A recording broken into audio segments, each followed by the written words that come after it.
A big YouTuber surprised me. Oh my days! Fish and chips. All you're going to have is fish and chips. Oh my days! You eat fish and chips, it happened to me before. I'm like, I have passed here before, so why am I here again? So it would happen to you, and it's normal. We all learn from our mistakes, so you have to shine your eye. Yes. Hello, wonderful people. How are you all doing? Welcome back to another video. I hope that by God's grace we are all doing fine. Yes, let's dive right into today's video. Okay, so as you can already tell from the title, today's video is an appreciation post, and also it's going to be about me sharing some challenges here. There are a lot of challenges, but in this video I'm going to be sharing some common challenges that you face when you travel overseas. Okay, as a JJC. Yes, JJC simply means Johnny Just Come. Yes. Okay, so the first part of this video, I would like to use this opportunity to thank my sister here on YouTube. Her name is Abnes World. Oh my days, in fact she blew my mind.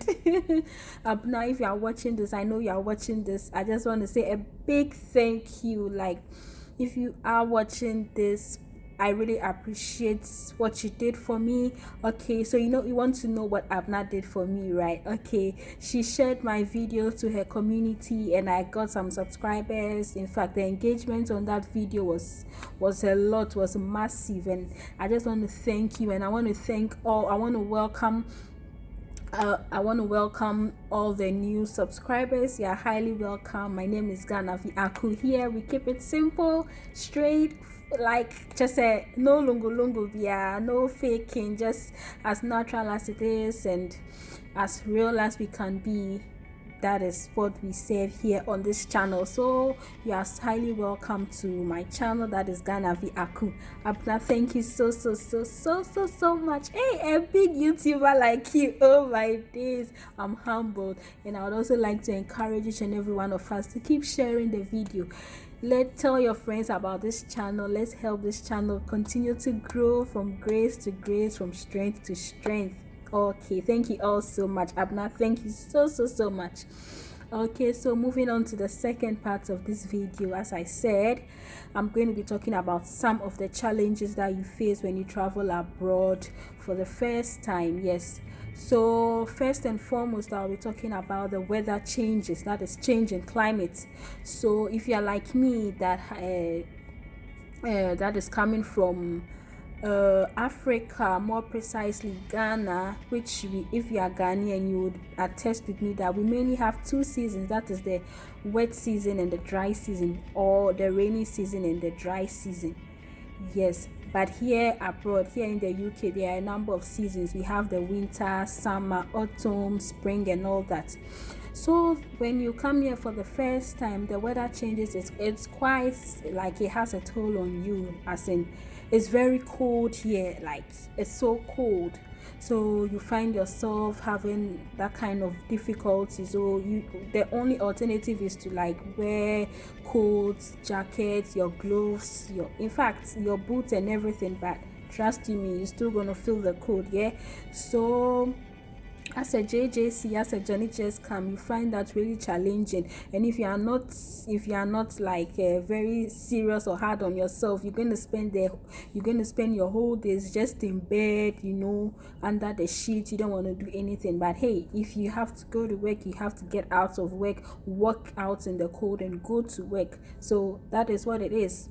That's the difference between the climate in Ghana and then that's of abroad. Here in Ghana is quite hot, but whereas abroad here, when you come in summer is hot, and then in summer you can compare the weather in summer to that of Ghana. Even sometimes in summer it gets hotter than it is in Ghana.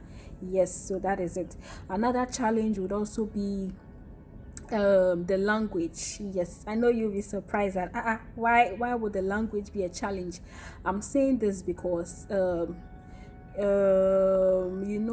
back in Africa or wherever you are coming from, if you have another language, that is your mother tongue, your dialects, or your vernacular, you may want to call it, you realize that the accents the accent plays a very huge role. You realize that it has a great impact.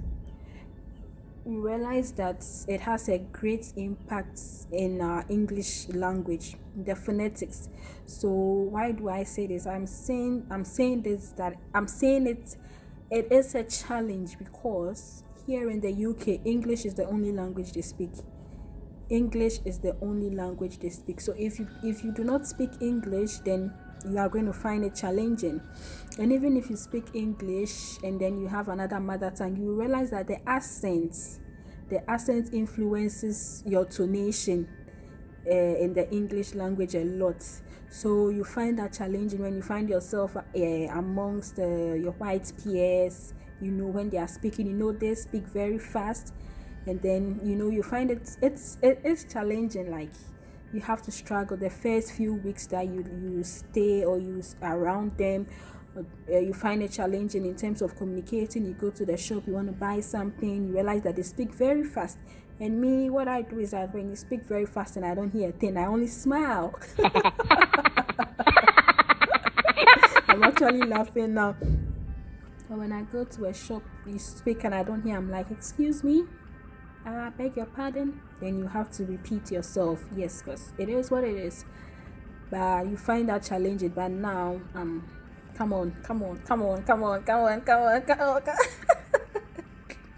Now I'm okay. I don't think it's a problem for me again. Now we flow. Whether it be the shop with my friends, my colleagues, in fact, we just flow as it is, yeah. And when you find yourself amongst them, it naturally comes. So I don't see anything like faking, trying to. It just naturally comes because you find yourself amongst them most of the time in speaking, yeah. So another challenge I would say is food. African food. For the first few days that you come here, African food is also a very great challenge because maybe you are used to eating rice, yam, fufu, wache, jollof rice and all that. Oh my god, you won't get it here. You won't get it. It will take you time to discover. They are here, undoubtedly they are here, but it will take you time to discover the African shops and all that. And I'm grateful because in my city here in Portsmouth, I found the very best Afro-carts. Afro-carts is usually the name the name given to the African shops, that is African and Caribbean shops. So, and in fact, most of these African shops you enter, it just reminds you of home. And if you happen to be in Portsmouth, I'll recommend Mama Lit special food. Yes, if you're in Portsmouth, I'll recommend Mama Lit special food for you. So, in fact, anything African you want is there. Be it kobe, kontomire, momoni, ademe, okro, yam, tomatoes, apotoyiwa, what you use in preparing the banku. Everything is there. Like, you enter the shop and you think you are in one of the shops in Accra. Yes, so I'm grateful that it's close to me. So that is where I go to get my African food stuffs. Yeah. But initially, when you come into the country, you may find it a bit challenging. Otherwise, you just be having fish and chips, which you'll be fed up with. Okay, so it's also a bit of a challenge. And as a young lady, with your if it has to do with your hair and all that, it can also be very challenging because most of these salons here are for the whites. You will find some black salons, but as this title suggests, it's like challenges that you encounter as a JJC, Johnny Just Come.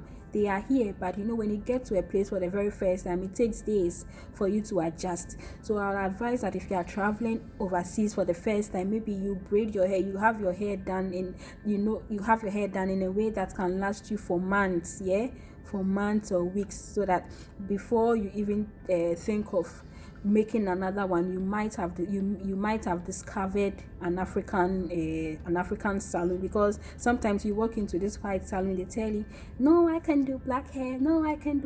So like, it is what it is.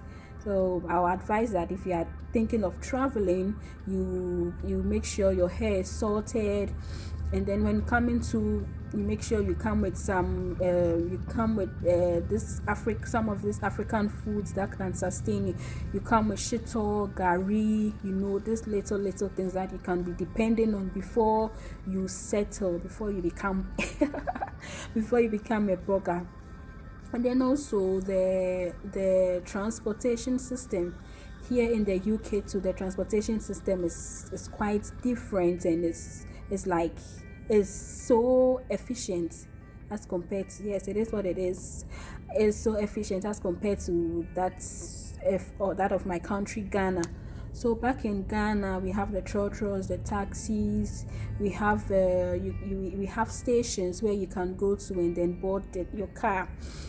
And then also, sometimes you don't even have to, you can just walk to the roadside, and then you find a lot of buses plying the road, and then you just stop anywhere at all. They would stop and then pick you.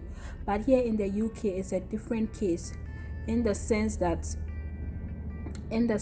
we have bus stops, and aside those specific bus stops, the bus doesn't stop anywhere, no matter what. You can, and there are even bells in the bus. So if you think you're approaching your next stop, you just ring the bell, and then the bus driver gets the signal, and he stops at the bus stop for you. Yeah, he doesn't stop anywhere. He doesn't stop in front of your house, blah blah. No. If in front of your house is a bus stop, of course he will stop. Otherwise, he's taking you to the bus stop. You get what I mean? Unlike Ghana, where where you just tell the mate see what, and the mate tells the driver at like anywhere the driver can stop for you, and then there's a mate, as in Ghana. You have a conductor who assists the driver in taking the money and all that. This one is not the case. We even have a longer bus, but we don't have, there is nothing like a mate or a conductor. The driver is the one in charge. So there's a card reader. You can either choose to buy your ticket online, you can either choose to pay as you go, or you even buy your tickets in the car. Everything is just done like that. So, and then they are very time conscious. When the bus is due to come at 5 o'clock, know that the bus is arriving at 5 o'clock and leaving at 5 o'clock on the dot. You get what I mean? So you don't have to take chances at all, because it even helps you to plan your day. So when you know that you have an appointment at let's say 8 o'clock, you make sure you go with the 7 o'clock bus or the half past 7 bus, depending on the distance. You get what I mean? And if you miss it, you can just imagine the ripple effect it's going to have on your day. It's just going to, it's just going to have a massive effect on your day.